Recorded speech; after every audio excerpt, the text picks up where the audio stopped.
मंगलमय मंगल करण वीतराग विज्ञान।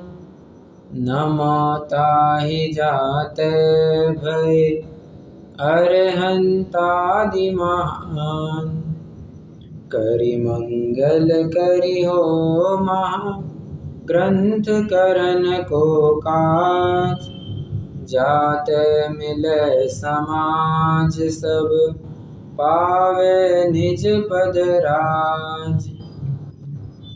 मिथ्या भाव अभाव तै जो प्रगट निज भाव। सो जयवंत रहो सदा यही मोक्ष उपाय।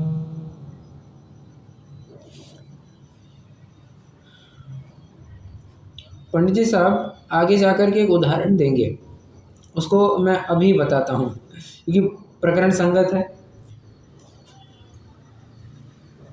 एक कुत्ता है और एक शेर है सामने, दोनों को डंडे मारे गए हैं, दोनों पर डंडे बरसाए जा रहे हैं। क्या अंतर है दोनों में? अगर आप चित्रण करेंगे तो दोनों पर एक ही चित्र पाया जाएगा। एक जगह पर शेर पर डंडे बरस रहे, एक जगह पर कुत्ते पर डंडे बरस रहे, बराबर। अंतर कहाँ पर है? अंतर जब वे रिएक्ट करते हैं तब अंतर देखना। कुत्ता जो है वो डंडी के ऊपर छलांग मारता है, शेर जो है डंडा मारने वाले के ऊपर छलांग लगाता है, बराबर। मतलब हाँ, सामने जो वस्तु दिखाई दे रही है वो सुख दुख का कारण नहीं है। कुत्ता क्या समझ रहा है कि इसकी वजह से मुझे तकलीफ हो रही है, डंडा मुझे मार रहा है, और डंडा नहीं मार रहा है तुझे, वो डंडा मारने वाला तुझे मार रहा है। डंडे की वजह से तुझे तकलीफ नहीं है, वो डंडा मारने वाले की वजह से तुझे तकलीफ है। इतना ही है कि वो डंडा बीच में आ गया तो तेरे सामने निमित्त है। बात ऐसी कुछ है,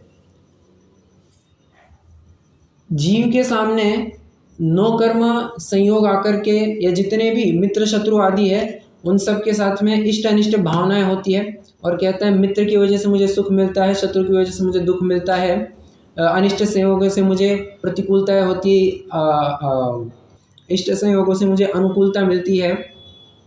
ये उसने संयोगाधीन बुद्धि रख रखी है। वास्तव में अगर विचार करेगा तो इन सब का मालिक वो द्रव्य कर्म, ये संयोग जिसकी वजह से मिले हैं, अर्थात संयोगों के साथ जो तुम्हारा संयोग हुआ है, फिर से जो जितनी भी वस्तुएं तुम्हारे आसपास में बनी है उनके साथ तुम्हारा संयोग जिसकी वजह से हुई है वो द्रव्य कर्म का उदय।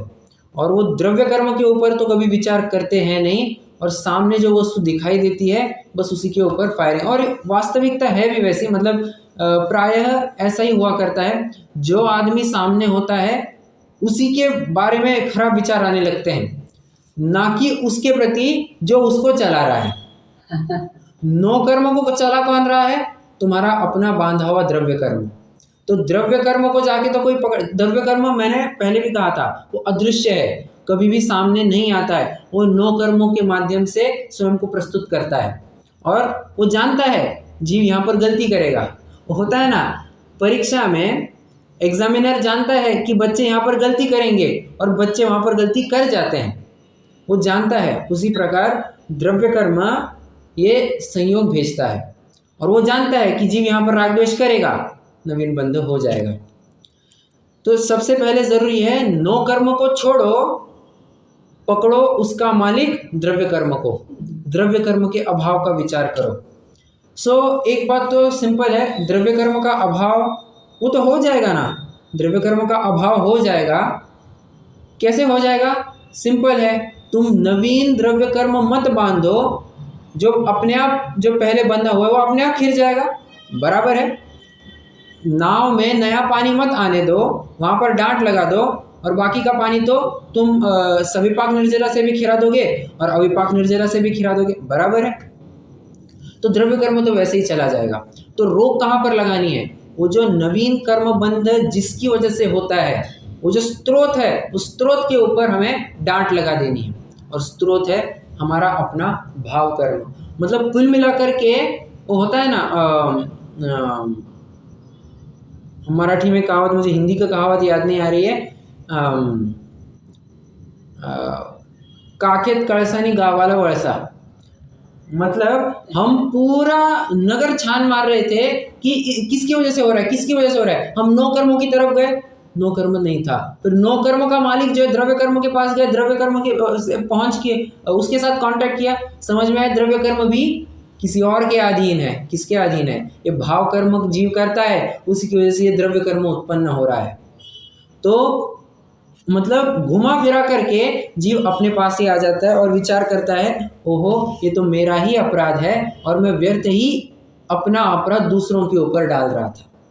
तो अपना ये तो संयोग थे, पहले नए की अपेक्षा से वो विचार कर रहा था, इस संयोग की वजह से दुख हुआ है। फिर वो थोड़ी उसकी बुद्धि शार्प हुई, वो दूसरे नए में आगे बढ़ा।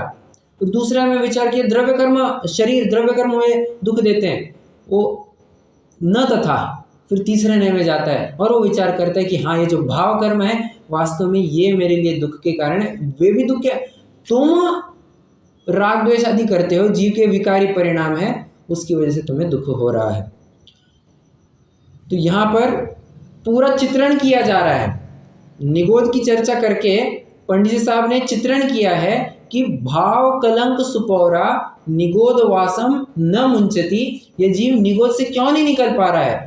पंडित जी साहब ने चालू कहाँ से किया है? काल अनंत निगोद मंझार बीत्यो एकेंद्रिय तनधार। अब अनंत का अनादिकाल से तुम निगोद में बने हो, किसकी वजह से? भाव कलंक सुपौरा, भाव कलम की प्रचुरता से तुम आज भी वहीं पर बने हो। निगोद वासम न मुंचती, निगोद से निकल ही नहीं पा रहे हो। तो ऐसी बहुत बड़ी दिक्कत है। और फिर उसके बाद में पंडित साहब ने बहुत कुछ शिक्षाप्रद बातें कही, थोड़ा डेटा देना चाहा, और डेटा के माध्यम से डेटा ही नहीं दिया उन्होंने, डेटा के साथ साथ उन्होंने कंक्लूजन भी दिया। देखिए बहुत सारी बातें होती है, बहुत सारी मतलब दो मुख्य तरह से बातें होती है। एक होती है किसी भी विषय संबंधी जानकारी देना, और दूसरी बात होती है जानकारी दे करके उसमें से आपको फायदा लाभ क्या होगा, हाँ नुकसान हानि क्या हो सकती है, इस सब का भी ज्ञान कराना। जानकारी देना और जानकारी से आपके ऊपर क्या प्रभाव पड़ेगा उसका, ये भी बताना। और आज के ज़माने में दूसरे की कीमत ज़्यादा है, जानकारी तो कहीं से भी मिल जाएगी, गूगल कर दो गूगल से जानकारी मिल जाएगी, और गूगल एनालिसिस नहीं करेगा। पंडित जी साहब ने यहाँ पर एनालिसिस करके दिए, वहाँ उन्होंने बताया कि क्या अपना इतर निगोद में कितना कहा था, देखो मैं ही भूल गया। इतर निगोद में 2.5 पुद्गल परावर्तन काल बताया था, स्थावर में असंख्यात कल्प मात्र बताया था, एकेंद्रीय पर्याय में उन्होंने असंख्यात पुद्गल परावर्तन मात्र इतना काल बताया था। अब विचार कीजिए इन सब कालों को बता, और एक और बात कही थी उन्होंने, क्या? त्रस के लिए साधिक 2000 सागर। तफावत समझ रहे हैं? साधिक 2000 सागर कहाँ और असंख्यात पुद्गल परावर्तन काल कहाँ। बहुत बहुत बड़ी तफावत है, बहुत बड़ी तफावत है। मतलब हाँ, पहाड़ के सामने राई बराबर है, त्रस पर्याय भी जो है वो राई बराबर है। बाकी जो अधिकांश काल है ये जीव का एकेंद्रीय पर्याय में ही जाता है। और एकेंद्रीय पर्याय के दुख तो अपन जानते ही है, पेड़ पौधे हो गए तो तोड़े जाते हैं, काटे जाते हैं, मरोड़े जाते हैं, कई दिक्कतें हैं।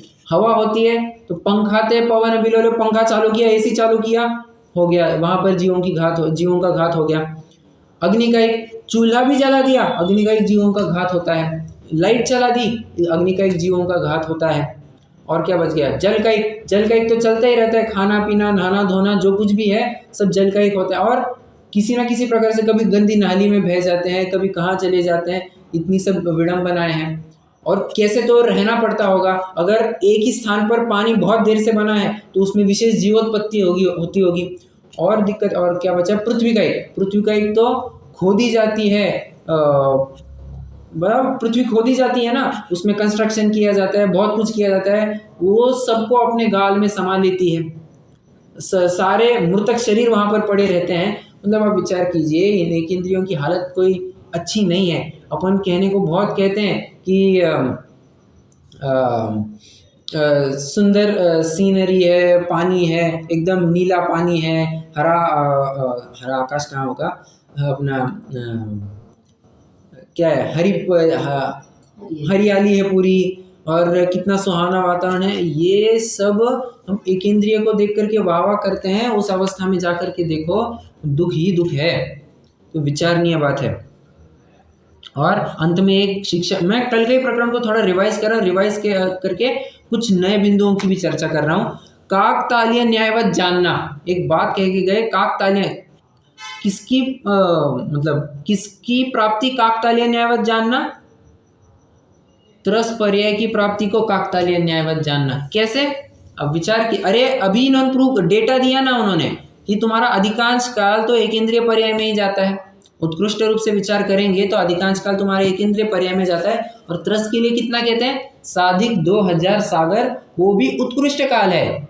जगन्य होगा तो अंतर्मुहूर्त में भी तुम्हारा निपटारा हो सकता है। हो सकता है तुम नित्य निगोद से निकले त्रस पर्याय में, त्रस पर्याय में आएगा, त्रस पर्याय में साधिक 2000 सागर नहीं, साधिक 2000 सागर नहीं, वो तो मैक्सिमम था। जघन्य कहना हो तो एक अंतर्मुहूर्त में फिर से निगोद में जा सकता है, वो इतर निगोद में जाएगा, बट निगोद तो अवस्था है ना। बस यही बताना चाहते हैं। और साधिक 2000 सागर में भी उसका ब्रेकअप समझना।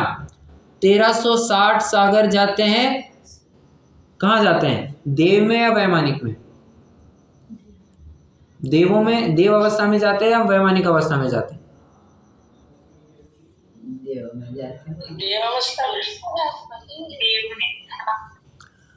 अच्छा, अब ये भी एक बहुत बड़ा मिसकंसेप्शन है। देव में नहीं, वैमानिक में जाते हैं। अब आप कहेंगे देव में और वैमानिक में क्या फर्क है? देव देवाश चतुर्निकाया, देव 4 निकाय के होते हैं, एक भवनवासी, एक व्यंतर, एक ज्योतिष और वैमानिक। मैंने से वैमानिक की बात करी है। जो पहले के 3 है भवनत्रिक, उनको छोड़ दिया है। इसलिए ध्यान से समझना, जो 1360 साधिक 2000 सागर में से 1360 सागर कहे जाते हैं, वो देव पर्याय में नहीं, वैमानिक पर्याय में जाते हैं। विचार करना, वैमानिक पर्याय में, ठीक है। अब आप पूछेंगे बाकी 3 का क्या, भवनत्रिक का क्या करेंगे? उनका भी निपटारा करेंगे, उनको भी जगह दे देंगे, ठीक है। 1360 सागर हो गए। 1360 साल नहीं, हाँ 1360 सागर। अब सागर का प्रमाण हम सभी जानते हैं, अब सागर का प्रमाण हम सभी जानते हैं, वो 100 बाय 100 योजन का गड्ढा खोदो, फिर उसमें कौन से अपने उत्तम भोग भूमि का जो 7 दिन के अंदर का जन्मा हुआ मेंढा है, उसके बाल लो, उसके इतने छोटे छोटे टुकड़े करो कि उसका दूसरा हिस्सा ना बन पाए, और पूरा ठसाठस भर दो, और चक्रवर्ती की पूरी सेना भी चल जाए तो 1 इंच भी नीचे ना आ जाए, इतनी प्रॉपर भर दो। और हर 100 साल के बाद एक, वो पूरी प्रक्रिया थी, वो अपन जानते हैं। मतलब आप विचार करना, ये प्रक्रिया सुनने में ही अपन को इतना टाइम लगता है, वो काल खत्म होने को कितना टाइम लगता है, बराबर। तो हाँ, 1360 सागर गए वैमानिक में, 640 सागर जाते हैं नरक में, ठीक है। 640 जाते हैं नरक में। कितने हो गए टोटल अभी तक?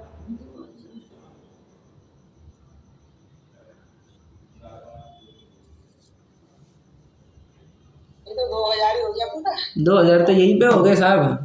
तो जो अपन कहते हैं ना त्रस पर्याय, वो पूरा साधिक में चले गया। हालांकि वैमानिक और नारकी ये भी त्रस ही है, परंतु उनकी तो चर्चा अपन कर चुके हैं। जो बची हुई त्रस पर्याय है वो पूरा साधिक में जाती है। अब साधिक में क्या क्या है, कौन कौन कवर करेगा? एक सबसे पहले तुम्हारे 2 इंद्रिय आएंगे, 2 इंद्रिय के बाद 3 इंद्रिय आएंगे, 4 इंद्रिय, असंगी पंचेंद्रिय तिर्यंच, संगी पंचेंद्रिय तिर्यंच। फिर आएंगे तुम्हारे भवनत्रिक भी इसी में कोटा, अपने साधिक के हिस्से में ही भवनत्रिक अपना पूरा हिस्सा मांगेंगे। और उसके बाद आती है मनुष्य पर्याय। विचार कीजिए कितनी दुर्लभता है, और यूं ही हम इस मनुष्य पर्याय को गवा देते हैं बिना इंटेंशन नहीं, बिना एम के। अगर हमारा मनुष्य जीवन जा रहा है तो आप विचार करना, हम दिशाहीन दौड़ रहे हैं। जीवन में कोई एम नहीं है, कुछ नहीं है, बस चले जा रहे हैं। ऐसा नहीं होना चाहिए, एक उद्देश्य बनाना चाहिए। और उद्देश्य सही वाला होना चाहिए, गलत उद्देश्य नहीं होना चाहिए। अगर गलत उद्देश्य पकड़ेंगे तो गलत राह पकड़ेंगे, गलत जगह पहुंच जाएंगे। सही उद्देश्य चुनना चाहिए और राह भी उस अनुसार सही पकड़नी चाहिए। और बिना लक्ष्य का जीवन कोई जीने लायक ही नहीं है। तो कुछ ना कुछ लक्ष्य होना चाहिए। बाबा ये जीवन मनुष्य पर्याय मिली है तो इसको मैं क्या ऐसे ही गंवा दूं? पंडित साहब कौन? अपने दौलत राम जी ने दुर्लभ लहिजो चिंतामणि त्यों पर्याय लही त्रस तणी, त्रस पर्याय को चिंतामणि रत्न की प्राप्ति के समान उन्होंने कहा है, उपाधि दी है। थोड़ा और अच्छे से आपको टेंस्ड बनाना हो तो आप विचार कीजिए, पंडित दौलत राम जी ने शायद चौथे ढाल में ये लिखा है, इह विधि गए न मिले सुमणि जो उदधि समानी, बराबर। वहां पर भी प्रकरण आता है। तो ज्ञान करने से मत चूको, ज्ञानवान होने से मत चूको, ये शिक्षा दी जाती है। बुद्धजन जी ने तो इससे भी बढ़ करके बात करी है। वे कहते हैं, हालांकि वे अपनी 6 डाला में कहते हैं, जो दौलत राम जी के पहले 6 डाला लिखी गई थी बुद्धजन जी की, उसमें वे लिखते हैं, बुद्धजन जी लिखते हैं, क्या है वो, उदधि में जो डूबे राई। ओ, उपमा किसकी देते हैं? राई की उपमा देते हैं। दौलत राम जी ने तो भी चिंतामणि रत्न की उपमा दे दी होगी कि वो बहुत मूल्यवान है। अब यहां पर उन्होंने दुर्लभता की अपेक्षा से बुद्धजन जी ने और बात कही, समंदर में एक आधा हीरा डूब जाए तो कदाचित हम समझ सकते हैं कि वह उसकी चमक आदि होगी कुछ, उसके माध्यम से हम समझ सकते हैं। राई डूब जाए, मुझे बताओ, अब ढूंढ के निकालो, एक राई इतने बड़े समंदर में डूब गई है, इतना बड़ा समंदर, अरे समंदर छोड़ो, आपके पानी के बाल्टी में एक राई कहीं गिर गई है, अब आप ढूंढ के निकालो, और ढूंढते ढूंढते परेशानी हो जाती है। एक पानी की बाल्टी में इतनी दिक्कत है तो विचार करना समंदर में तो क्या ही संभव है। और इस प्रकार की प्राप्तियां हमें मनुष्य पर्याय की हुई है, तो यूं ही इसे व्यर्थ गंवाना नहीं चाहिए। और ये पंडित जी साहब एहसास दिला रहे हैं, तुम रोगी हो, तू अनादि से रोगी है, कहता है कि उपचार करा के आया है, परंतु गलत उपचार करा के आया है, यहाँ वहाँ टटोलता है। तुझे सच्ची गरज होगी तो बात सुनना, वरना ये बात तेरे लिए तो है ही नहीं। जो गर्जी है, गर्जी की ये बात कही जा रही है, ठीक है। सो सबसे पहले उन्होंने कर्मबंध का निदान किया। भाई तुझे कर्मबंध नामक रोग हुआ है, अनादि से रोग चला आ रहा है, इसकी स्वीकृति कर पहले। और ये पूरा सिद्ध करने के बाद अब पंडित जी साहब बता रहे हैं कि इस रोग की वजह से तुझे अवस्थाएं क्या क्या होगी, बराबर। अपन ने कक्षा की शुरुआत कहाँ से की थी? वैद्य के उदाहरण से की थी, डॉक्टर की नहीं, वैद्य के उदाहरण से की थी। हाँ, डॉक्टर को तो सब बोलना पड़ता है कि तुम्हें क्या दिक्कत है, वैद्य नब्ज पकड़ करके ही बता देता है कि तुम्हें क्या दिक्कत हो रही है, ठीक है, उसका पूरा विवरण हो गया।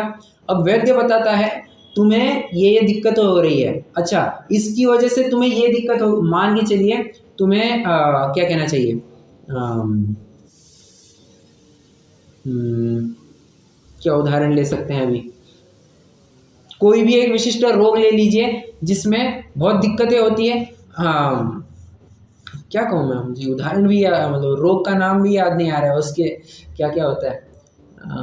आप मान के चलिए आपको किसी प्रकार का एक ज्वर रोग हो गया है जिसमें आपको भूख नहीं लगती है, विशिष्ट कोई ज्वर हो गया है, तो कहते हैं हाँ हाँ इसमें तुम्हें भूख नहीं लगती, हाँ बिल्कुल मुझे भूख भी नहीं लगती है, और मुझे और भी बहुत सारी दिक्कतें होती है, मुझे कुछ खाया नहीं जाता, और ना कुछ बहुत एसिडिटी की भी तकलीफ बनी रहती है, आदि आदि सब विवरण वो करेगा। अब क्या क्या अवस्थाएं हो रही है इसकी चर्चा चलेगी, प्रकरण चलेगा कर्म बंधन रूप रोग के निमित्त से होने वाली जीव की अवस्था। यहाँ तक तो मैंने भूमिका ही जमा रहा था। अब अपने प्रकरण में वैसे प्रवेश करेंगे, परंतु इस प्रकरण के बारे में भी थोड़ी सी भूमिका पंडित जी साहब स्वयं देते हैं। कहते हैं अब देखो 8 कर्म है, 8 कर्मों के बारे में हम तुम्हें बताएंगे, प्रत्येक कर्म की वजह से तुम्हें क्या क्या दिक्कतें हो रही है, किस किस प्रकार की अवस्थाएं पाई जा रही है, ये हम तुमको बताएंगे। स्टार्टिंग विद ज्ञानावरण दर्शनावरण, यहीं से शुरू करते हैं। तो देखो सर्वप्रथम तो वे बात कहते हैं कि यह जीव है जिसके रोग का निदान किया जा रहा है, कर्मबंधन के रोग का निदान हो चुका है, वैसे निदान हो चुका है, ठीक है। कैसा है वो, आत्मा कैसा है, स्वभाव कैसा है उसका, आत्मा का स्वभाव क्या है?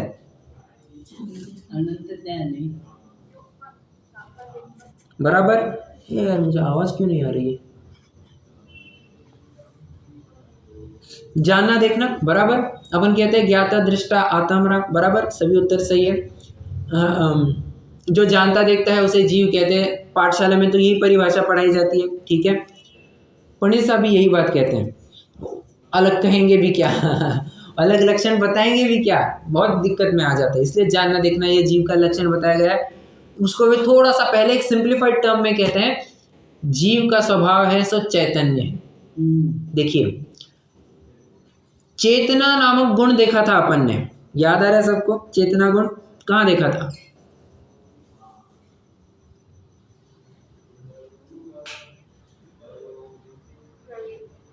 बराबर, प्रवेशिका में देखा था।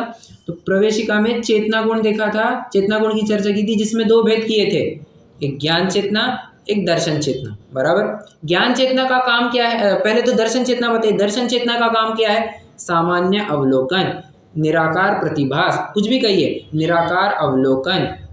और ज्ञान का काम क्या है? साकार प्रतिभास, और क्या कहते हैं, विशेष अवलोकन।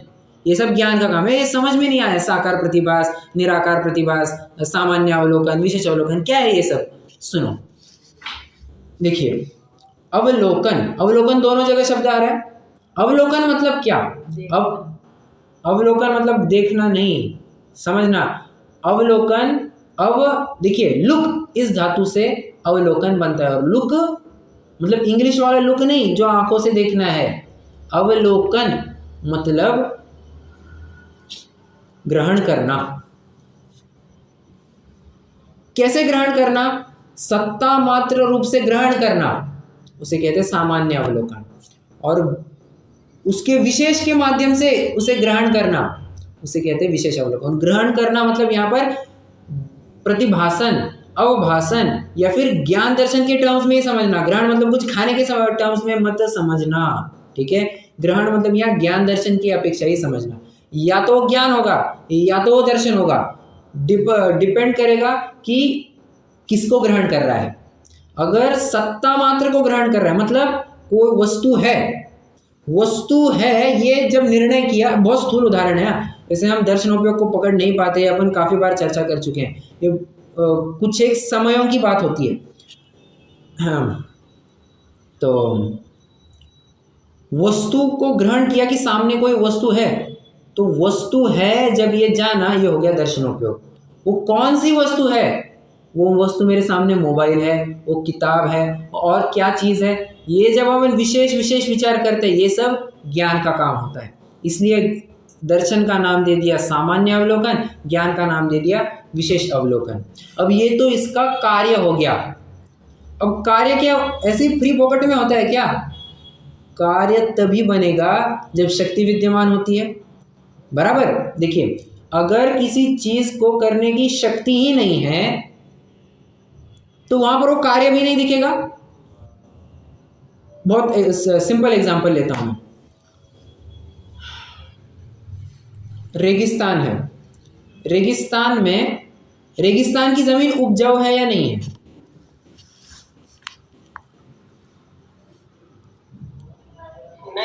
नहीं। तो वहां पर आपको खेती बाड़ी दिखाई देगी क्या? नहीं। क्यों? शक्ति ही नहीं है, तो व्यक्तिकरण कहां से होगा? सिंपल, एकदम लॉजिकल बात है, एकदम लॉजिकल बात है। जहां पर वो शक्ति ही नहीं है उसका व्यक्तिकरण कैसे होगा? बस। और व्यक्तिकरण अगर दिख रहा है मतलब शक्ति है।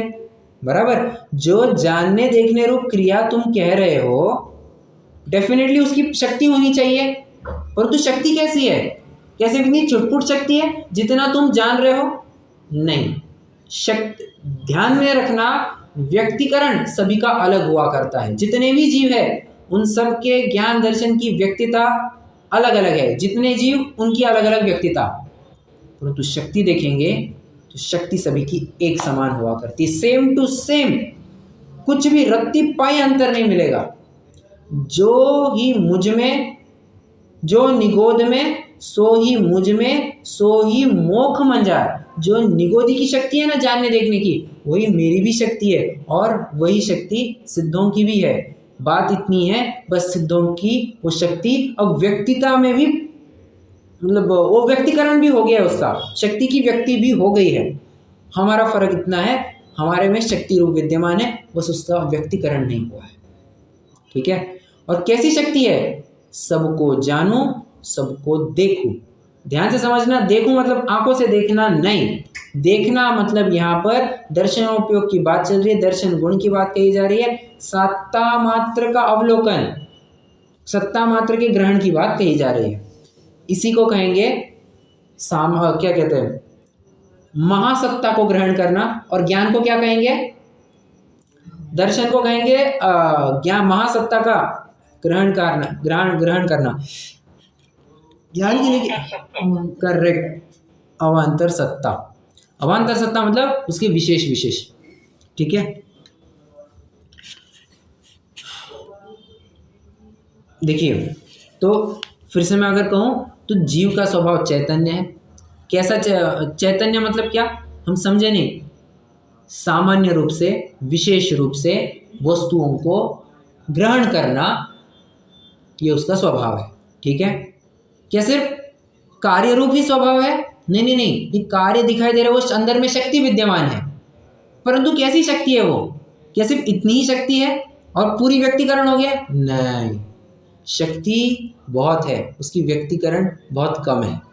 बराबर, शक्ति तो बहुत है, उसका व्यक्तिकरण बहुत कम है। शक्ति तो ये है कि मैं सबको जानूं, प्रत्येक विषय को जानूं, प्रत्येक विषय को देखूं, परंतु आज वैसी व्यक्तिता नहीं हो रही है। ठीक है। और अच्छा चलिए, इसके बारे में अपन थोड़ी सी बाद में भी चर्चा करेंगे। मैं चाहता हूं पृष्ठ क्रमांक 32 पर सभी जन आ जाए।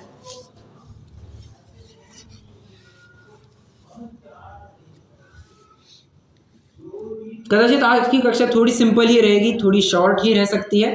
ठीक है, क्योंकि मूल प्रकरण तो कल से चलने वाला है। मूल प्रकरण जो है, पंडित जी साहब जिस बात को कहना चाहते हैं वो कल से चलेगा, आज तो पूरा भूमिका का ही प्रकरण बना रहे। ठीक है। आइए देखिए,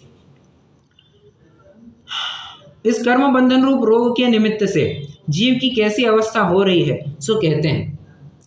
सबसे पहले तो समझना, कर्म बंधन रूप रोग के निमित्त से, ऊपर क्या किया था? इति कर्म बंधन निदान वर्णनम, निदान हो गया है, निदान हो चुका है। अब रोग है, यह सिद्ध होने के बाद ये बताया जाएगा कि जीव की कैसी कैसी अवस्था हो रही है। तो पहले तो ज्ञान दर्शन आवरण कर्मोदयजन्य अवस्था। एक बात, अवस्था है,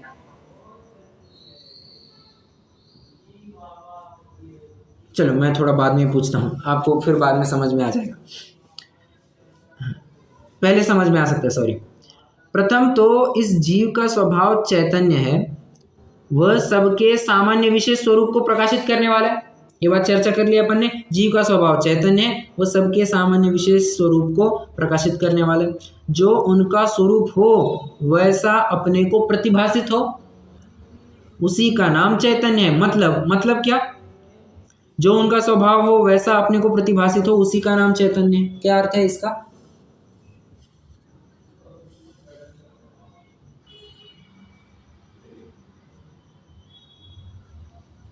बताइए। लगभग आज तो आधा घंटा पूरा वन साइडेड ही चला है। सामान्य विशेष को ग्रहण करने का, क्या सामान्य और विशेष को ग्रहण करने का स्वभाव है। ठीक है, ऐसा बोलना।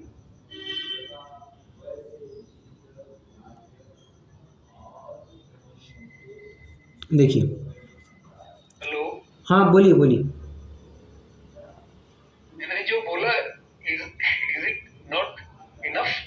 नहीं, आपने क्या कहा वो सुनाई ही नहीं दिया। हाँ, मैंने ये कहा, ये जो उनका स्वरूप वैसा अपने को भेजता है, उसी का नाम चैतन्य। मतलब चैतन्यता का मतलब यहाँ से उपयोग से है, जो कि ज्ञान और दर्शन रूप है। बराबर। और उसमें फिर सामान्य विशेष रूप ऐसे जानने का, वो चैतन्यता है। बराबर, परंतु सामान्य विशेष जानना क्या? सामान्य विशेष भी कैसा जानना, आप एक स्टेप पीछे ही रह गए, एक स्टेप आगे जाना था आपको। कैसे जानना, जैसी वस्तु है वैसा जानना। चैतन्य क्या है, वस्तु जैसी है वैसा जानना, वैसा देखना, ये वास्तव में चैतन्य है। वस्तु को अगर जैसी है वैसा नहीं जाना, फिर वो चैतन्य रूप स्वभाव नहीं, वो एक विभाव है, वो एक कलंक चढ़ा है तुम्हारे स्वभाव के ऊपर, बराबर, वो विभाव है तुम्हारा, ठीक है, विपरीत भाव है। देखिए ये इसकी भी चर्चा करेंगे।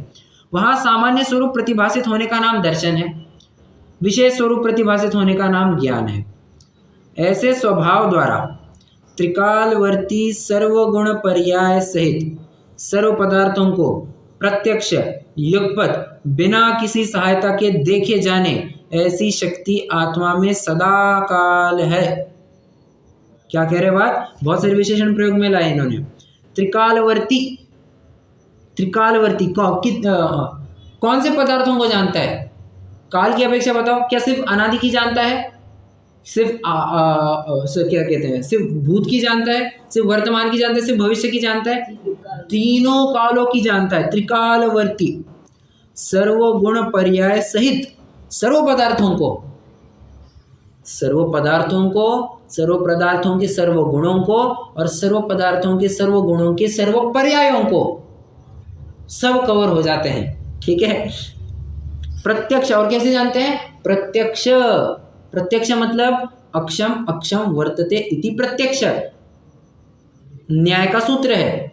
अक्षम अक्षम मतलब ज्ञान, ज्ञान के माध्यम से प्रवर्ते, उसको प्रत्यक्ष कहते हैं। ज्ञान जब इंद्रिय के माध्यम से प्रवर्ते उसे कहते हैं परोक्ष, ज्ञान ज्ञान के माध्यम से प्रवर्ते उसे कहते हैं प्रत्यक्ष, ठीक है। तो प्रत्यक्ष युगपत, और जानते कैसे हैं, एक के बाद एक। अब कोई कहेगा अच्छा ठीक है ना, ये तो ऐसा हो गया कि आज तक मैंने कोई फिल्म नहीं देखी थी, तो अभी जो पहली फिल्म रिलीज हुई थी मैं तब से देखना चालू करूंगा, तो आगे तक मैं 30-40 साल फिल्म देखता रहूंगा। ऐसा है, ऐसा नहीं है। मतलब अब शायद उदाहरण आपको समझ में नहीं आया होगा।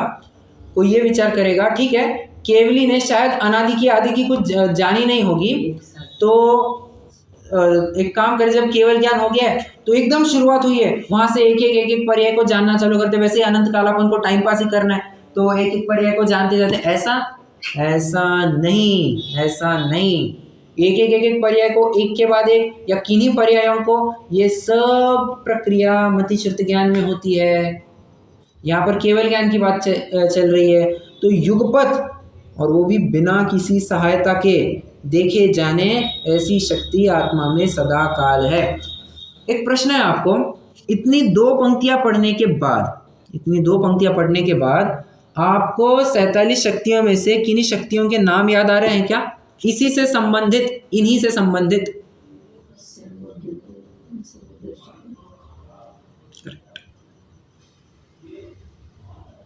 कुछ दर्शी शक्ति है, ऐसा कुछ है क्या? चित्त शक्ति भी है ना एक चैतन्य, बराबर, चिति शक्ति, दर्शी यानी ज्ञान की शक्ति है। एक ज्ञातृ शक्ति या ज्ञान शक्ति है, ज्ञातृ शक्ति, एक दृशी शक्ति, चिति शक्ति, ज्ञातृ शक्ति, दृशी शक्ति, बराबर, ये 3 शक्तियां हैं। और भी कुछ है क्या? 47 सर्वदर्शी। हाँ करेक्ट, बहुत बढ़िया।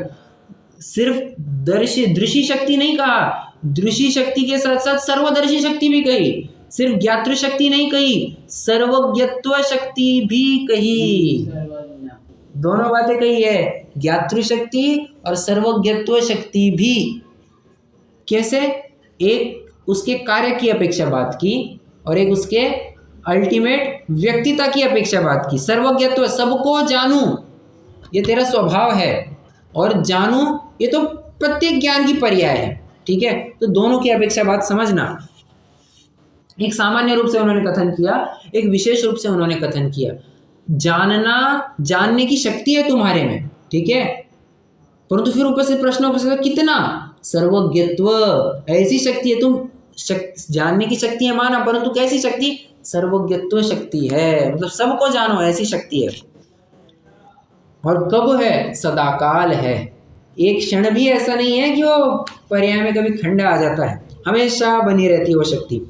परंतु अनादि ही से ज्ञानावरण दर्शनावरण का संबंध है, उसके निमित्त से इस शक्ति का व्यक्तपना नहीं होता। ठीक है, आवरण आ रहा है। उन कर्मों के क्षेपण से किंचित मति ज्ञान श्रुत ज्ञान पाया जाता है और कदाचित अवधि ज्ञान भी पाया जाता है और चक्षु दर्शन पाया जाता है और कदाचित चक्षु दर्शन व अवधि दर्शन भी पाया जाता है। इनकी भी प्रवृत्ति कैसी है सो दिखाते हैं। अब इसमें थोड़ा सा समझना, ठीक है। क्या कर सकते हैं, लिखिए ज्ञानावरण दर्शनावरण। ठीक है,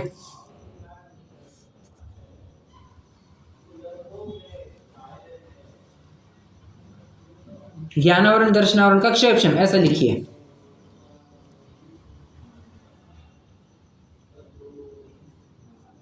उसके दो ब्रांचेस कीजिए, एक हमेशा,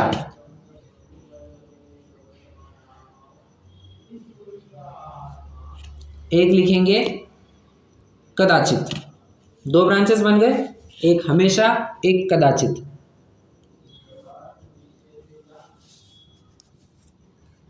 ठीक है, हमेशा में भी क्या लिखेंगे? किंचित मति ज्ञान। एक हमेशा के नीचे क्या लिखेंगे? नंबर 1 किंचित मति ज्ञान। दूसरा लिखेंगे किंचित श्रुत ज्ञान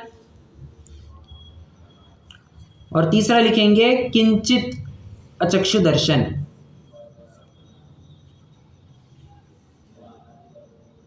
पहले कॉलम में चल रहा है ना? हाँ, पहले कॉलम में चल रहा है। अब दूसरे कॉलम में लिखेंगे कदाचित अवधि ज्ञान।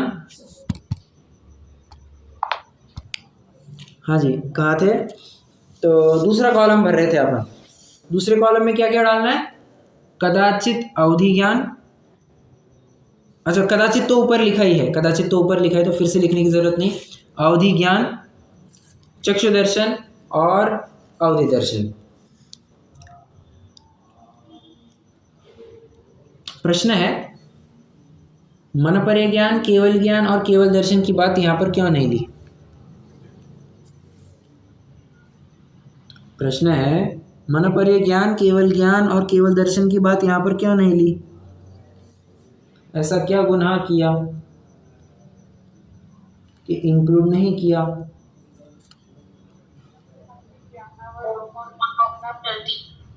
में उसका नहीं आएगा। मन परे ज्ञान का क्षेपण होता है ना।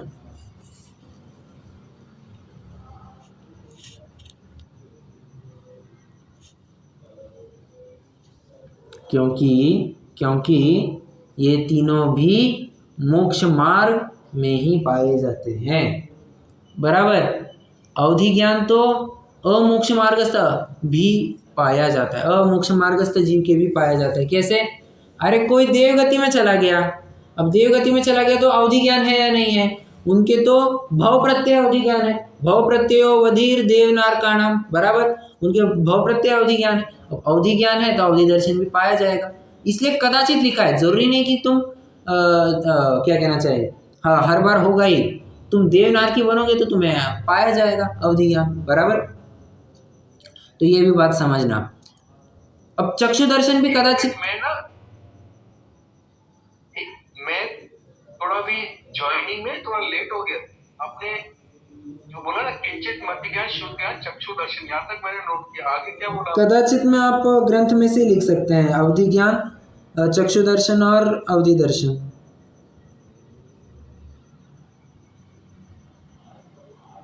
ठीक है, थैंक यू। ओके, हाँ तो कहाँ था? हाँ, चक्षु दर्शन, सॉरी, चक्षु दर्शन को कदाचित में क्यों डाला है?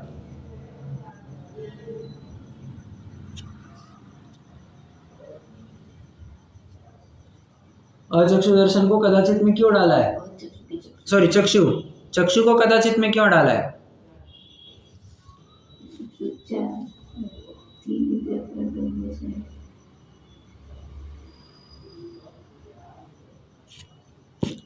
चक्षु दर्शन कदाचित में क्यों डाला है?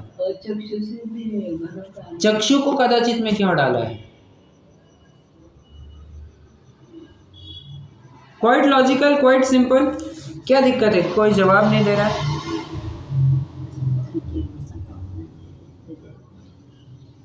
कितने जन रजाई ओढ़ करके सो रहे हैं?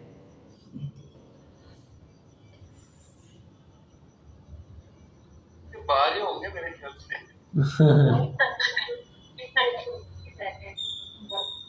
अरे है ना, क्या क्या? सभी बाहर है, नहीं तो अभी तक रिस्पॉन्ड नहीं करते।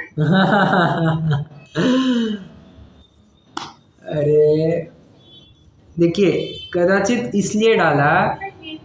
हाँ बोलिए ना।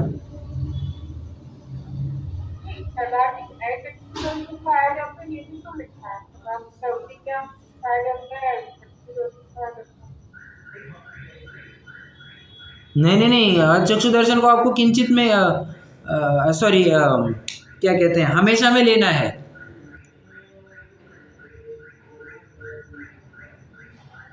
ठीक है, और देखिए ना वहां पर कॉमा दिया है, कॉमा दिया, कदाचित अवधि ज्ञान पाया जाता है, कॉमा अचक्षु दर्शन पाया जाता है, अलग से स्टेटमेंट बना है। और आगे जो लिखा है ना, कदाचित चक्षु दर्शन व अवधि दर्शन पाया जाता है, मतलब अवधि दर्शन और चक्षु दर्शन को साथ में पढ़ना है कदाचित के। ठीक है,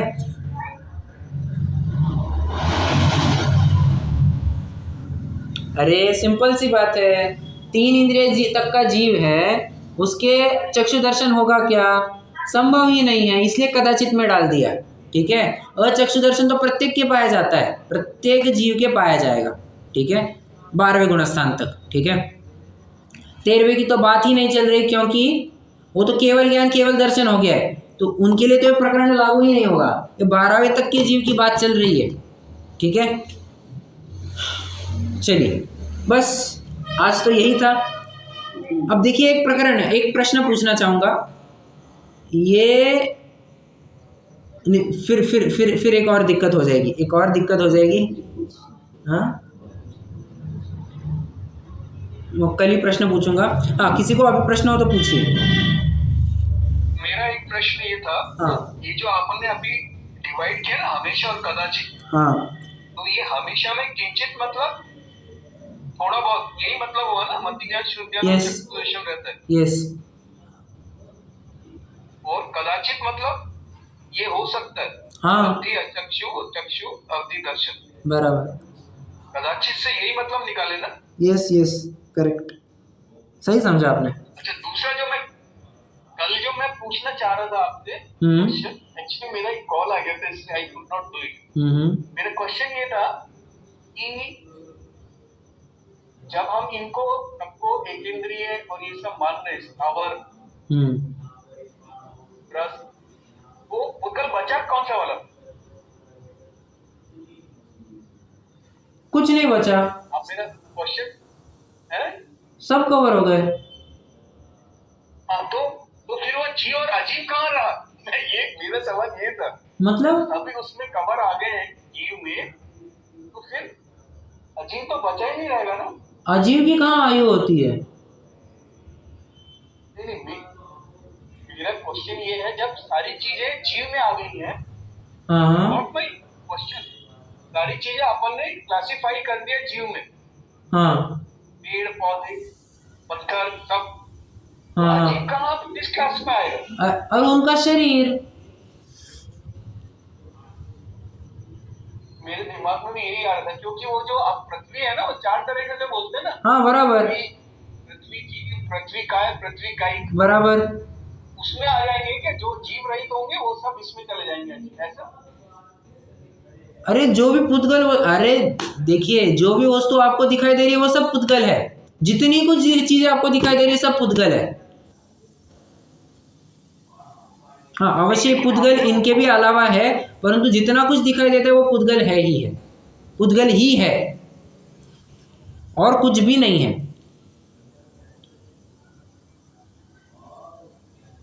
क्योंकि अपन सबको क्लासिफाई कर दिए ना, मेरे को उसमें वो लग रहा था जैसे मट्टी, मतलब स्टोन, तब जब अपन ने क्लास एक इंद्र जीव मान रहे हैं अपन, तो बात ऐसी है, उसमें रहने वाला जीव वो जीव में चला जाएगा और उसका शरीर ये अजीव में चला जाएगा। वो लग रहा था कि ठीक है, मेरे को वो लग रहा था कि जो जीव रहित हो जाएगा वो फिर एक्चुअली में पुद्गल हो जाएगा। अरे जीव रहित भी क्यों करना है, जीव रहित भी क्यों करना है, जीवित होते हुए भी वो शरीर तो पुद्गल ही है ना। नहीं, मेरा ये था कि जैसे अपन पृथ्वी बोलते हैं उसको 4 टाइप में डिवाइड किया हुआ है ना, पृथ्वी साधारण, पृथ्वी जीव, पृथ्वी काय, पृथ्वी कायिक, बराबर राइट, बराबर। तो पृथ्वी तो सामान्य पृथ्वी जो अजीव है, और पृथ्वी जीव जो जीव आ रहा है विग्रह गति से, बराबर, और पृथ्वी काय में जन्म लेगा, बराबर, ऐसे ना, वो पृथ्वी कायिक हो गया, मतलब पृथ्वी, पृथ्वी जीव, पृथ्वी कायिक। पृथ्वी कायिक मतलब शरीर और जीव एक साथ है। हाँ, पृथ्वी कायिक में साथ में है ना, कायिक कायिक। अच्छा, हाँ, तो तब मेरे को वही लग रहा था कि कैसे मतलब उसको अपन ये करें। मेरे को ये एक्सप्लेनेशन तो यही लग रही थी कि जो भी अदर देन जीव होगा वो सब पुद्गल हो जाएगा। वो सब पुद्गल ने अजीव में ही ले लीजिए, अजीव ही कहना बेहतर रहेगा। अपन ने अपने एक कन्वीनियंस के लिए पुद्गल कह दिया, अजीव ही कहलाएगी, क्योंकि जो जीव नहीं सो अजीव, वो पुद्गल नहीं कहला सकता, फिर पुद्गल उसका एक अंश बन जाएगा। ठीक है, चलिए रुकते हैं, जिनवाणी स्तुति करेंगे। मैं एक बात पूछ रही थी। हाँ जी पूछिए। सारे रंग जैसे मनुष्य के बताए जाते हैं, 2000 सागर में ना एक वायु निकलता है तो 48 अब तक ले सकता है। हाँ हाँ। और आयु भी अब तो बहुत छोटी है, लेकिन काफी आयु भी होती है, पूर्व में आयु होती है। हाँ, तो सार्वधिक में कितना लंबा टाइम आ जाता है इस तरीके से? ये तो मनुष्य का है, फिर तिरंचों का भी आएगा, तो सार्वधिक में ये बहुत लंबा टाइम है ना इस तरीके से। असंख्यात काल चला जाता है उसमें। सार्वधिक में असंख्यात काल चला जाता है, करेक्ट। क्योंकि देखिए ना, जो अपन, मैं आपको एक छोटे से तर्क से ही कहता हूँ, मान के चलिए आप एक बार भोग भूमि जीव बन गए, भोग भूमि अगर जीव बन जाते हैं उसकी तो आयु असंख्यात वर्ष होती है, असंख्यात काल होती है, तो असंख्यात ही है ना, वो तो असंख्यात ही है ना। बस उसी से सिद्ध हो जाती है कि काल वो असंख्यात में जाता है, अनंत में तो नहीं जाएगा, क्योंकि सागर में तो संभव ही नहीं है, सागर में संभव ही नहीं है, असंख्यात में जाएगा। सागर में नहीं, लेकिन सार्वधिक में भी बहुत काफी लंबा टाइम हो गया ना। वो भी काफी लंबा टाइम है, काफी लंबा टाइम है। सार्वधिक को थोड़ा सा लगता है। हाँ, सादिक लगता बहुत थोड़ा है, परंतु वो भी काफी लंबा टाइम है, बात सही है। अपेक्षा कमी अपेक्षा कमी